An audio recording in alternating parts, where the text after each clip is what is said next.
Hey guys, so welcome to the segment for the short story reading. This one's for Hernan.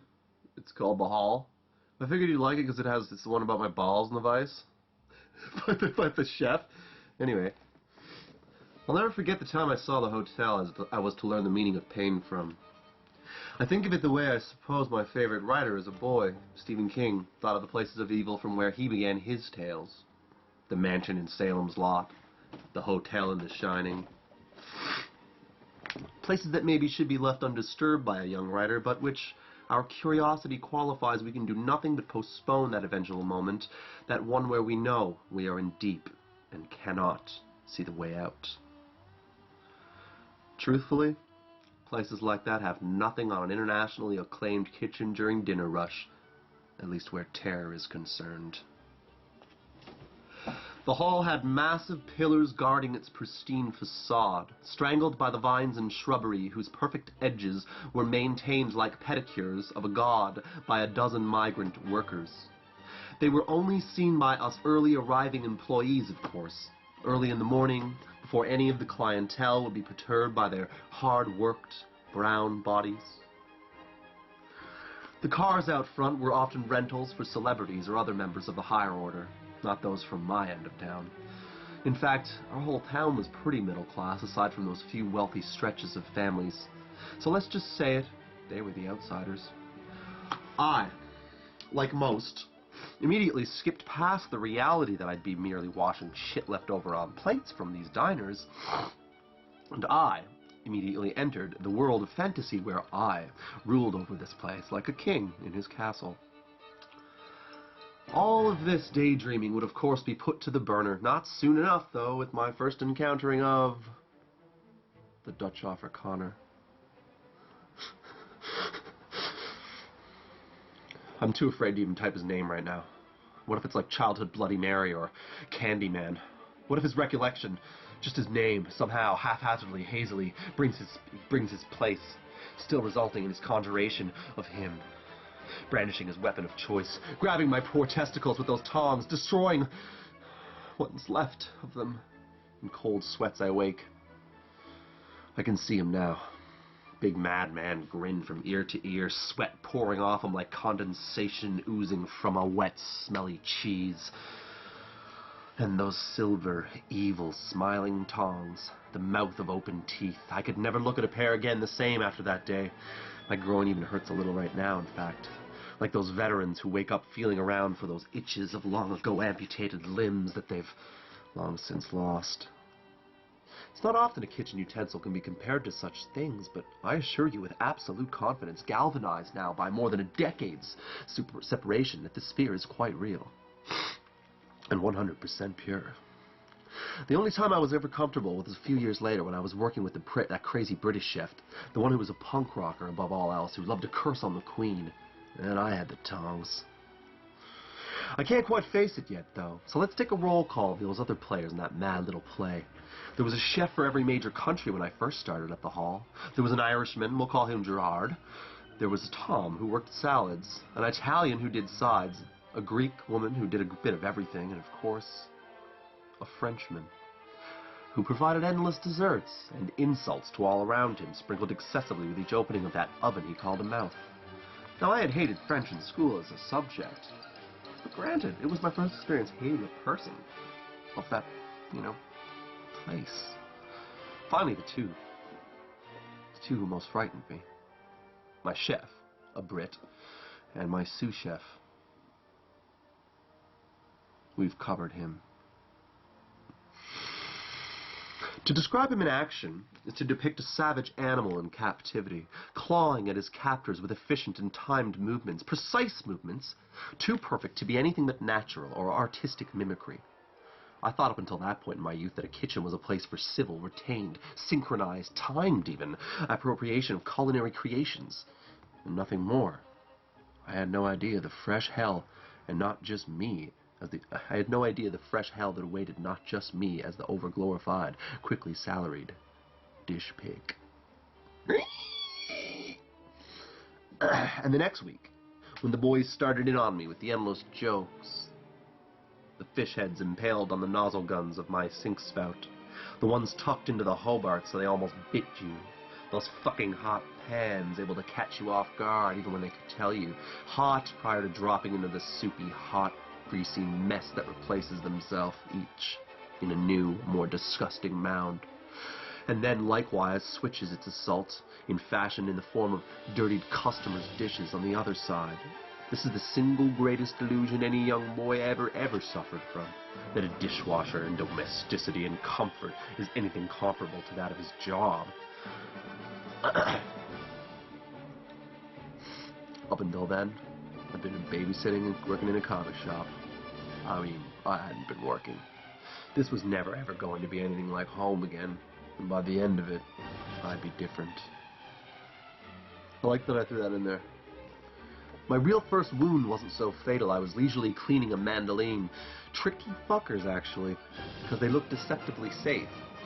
It's not a matter of cleaning an actual knife, but rather a stainless steel soft plate with a clever addition. A razor-thin blade protruding around halfway down. The nick was the only thing I felt enough to recoil from, but by then the damage was done.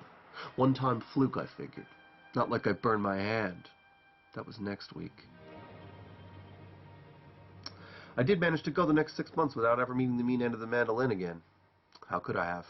Every time it smirked at me, I winced in shame for having cried at least a tear or a panicky yelp into her slit. The next one was the first of many, many pen-related burns to come and was not so easy to avoid in the future, since really, the better or faster the pig of dishes, the more likely he reaches the abyss to yank out dirt from a clogged sink drain's whirlpool and lift with the skinniest of arms scarred up nicely by now and yank a handful of mash that was once the remnant of a $10,000 night. He will nick the hot pan. In my guts, too, some nights were the remnants of evenings.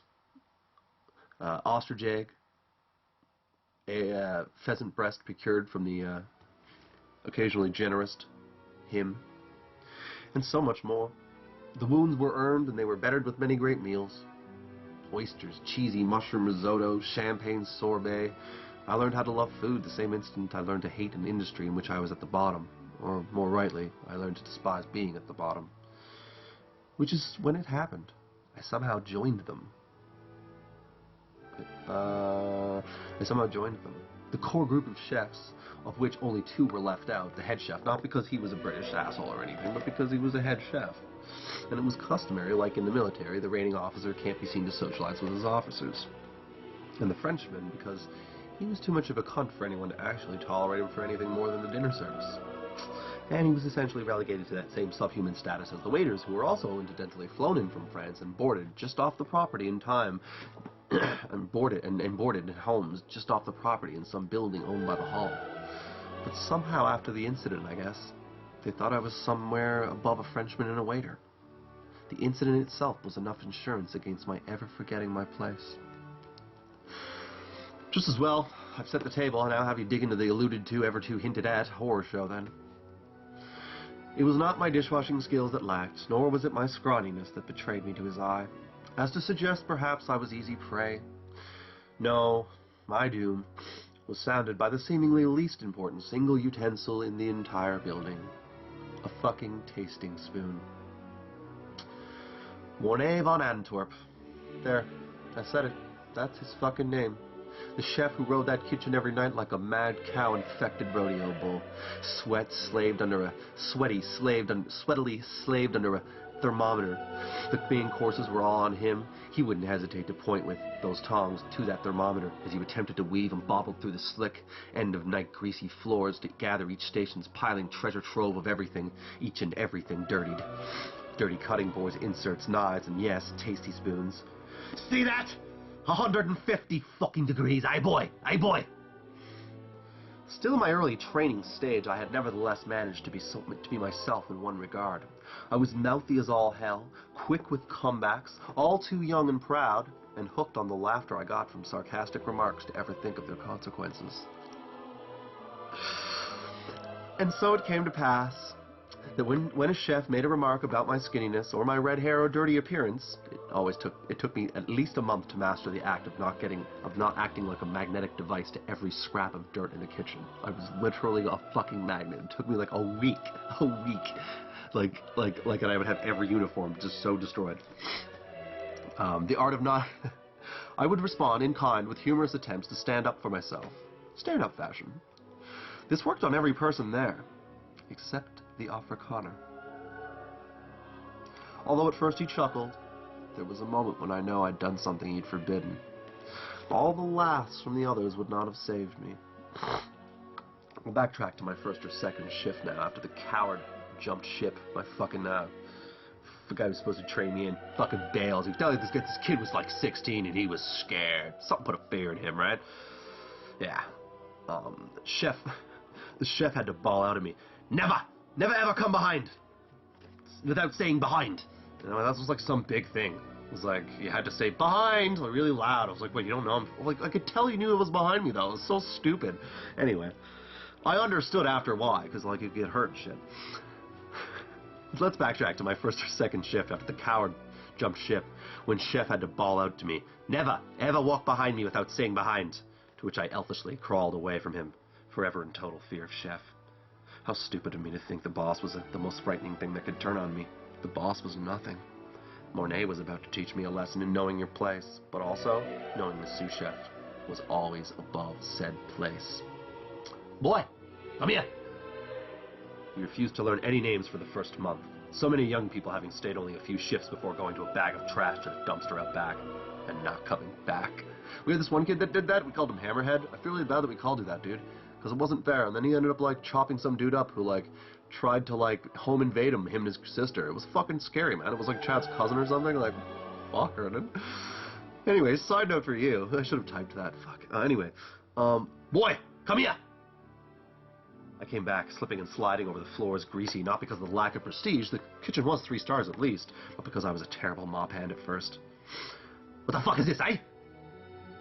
He was the only real Dutch Afrikaner I'd ever met, but the movie The Power of One had instilled a deep fear of that accent, bringing to mind the koppa, who beat Morgan Freeman's character to death for talking back to him. Now I realize that character was the German, but this guy just reminded me more of a German than a Dutch Afrikaner. He was scary. I don't know. I didn't know many Germans back then either, so maybe that's how I think of it that way. In Morne's fist was a single silver spoon, glistening, shining in my eyes off the light of the fiery stove he always stationed at, glaring at me. I hesitated too long in giving an obvious answer, and he filled me in rather than wait out my terror. This is my fucking spoon.